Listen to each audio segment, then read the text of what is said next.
धनबाद की धरती में जिस पार्टी का जन्म हुआ, झारखंड मुक्ति मोर्चा की मैं बात कर रहा हूँ।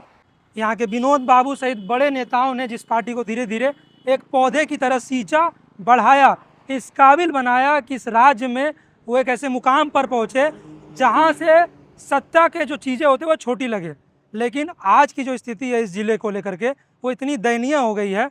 20 किलोमीटर लंबा एक सड़क बनता है, झारखंड का पहला 8 लेन सड़क कहा जाता है, 461 करोड़ में, और 2024 में इसका उद्घाटन करते हैं मौजूदा मुख्यमंत्री हेमंत सोरेन। और 2 साल के अंतराल में हर 3 महीने पर कहीं गोप हो जाता है, कहीं गड्ढा हो जाता है, तो कहीं कुछ शिकायत आती है। लेकिन मेरी शिकायत ये नहीं है, ये तो फिर भी दुरुस्त हो सकती है। मेरी शिकायत ये है कि 20 किलोमीटर लंबे इस सड़क में फुट ओवर ब्रिज कितने हैं? मात्र 2, वो भी उस हिस्से में जहाँ अभी कम आबादी है। लेकिन अगर आप अभी का आबादी देखें, मेरे ठीक बगल में विनोद बिहारी महतो कोयलांचल विश्वविद्यालय है, हज़ारों विद्यार्थी पढ़ने आते हैं, लेकिन आप इसके आसपास 1 फुट ओवर ब्रिज नहीं मिलेगा।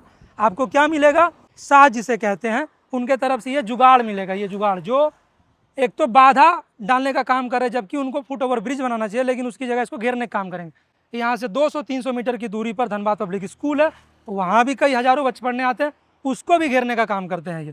तो फुट ओवर ब्रिज आप नहीं बना सकते तो कम से कम रास्ता मत घेरिए। पथ निर्माण विभाग के अंतर्गत ये आता है, और ये मिनिस्ट्री किसके अंडर है? मौजूदा मुख्यमंत्री के अंडर है। आपके पिताजी और जिन नेताओं ने जिस पार्टी को जन्म दिया, जिसके तहत आप राजनीति कर रहे हैं, मुख्यमंत्री हैं, उस जिले को आपने भुलाने का काम किया। मुझे कोई आश्चर्य नहीं होता जब मैं देखता हूं कि धनबाद के 6 विधानसभा सीटों में मात्र 1 सीट इनके हाथ में। शहरी क्षेत्र में जहां भी आप जाएंगे वहां ये पार्टी उखड़ती भी क्यों दिख रही है? क्योंकि शहर के लोगों पर ध्यान ही नहीं है। आप 461 करोड़ का योजना लाते हैं, चीज़ें बनाते हैं, और छोटी छोटी बातों पर आप देखते हैं कि फुट ओवर ब्रिज नहीं है, सड़क सुरक्षा का कोई नियम नहीं है, लोगों को परेशानी होती है, कहीं पर डिवाइडर टूटे हुए हैं, लोग उससे पार होते हैं, जो जान का खतरा है।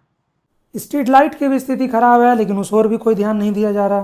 तो मुझे लगता है फुट ओवर ब्रिज जरूर बनना चाहिए। ये बात मुख्यमंत्री तक पहुंचना चाहिए कि 20 किलोमीटर के अंतराल में सिर्फ 2 फुट ओवर ब्रिज, और वो भी दूसरे हिस्से में है, इस हिस्से में है भी नहीं जहाँ से एक बड़ी आबादी गुजरती है। तो इस ओर ध्यान जरूर जाना चाहिए। बाकी जो हाथ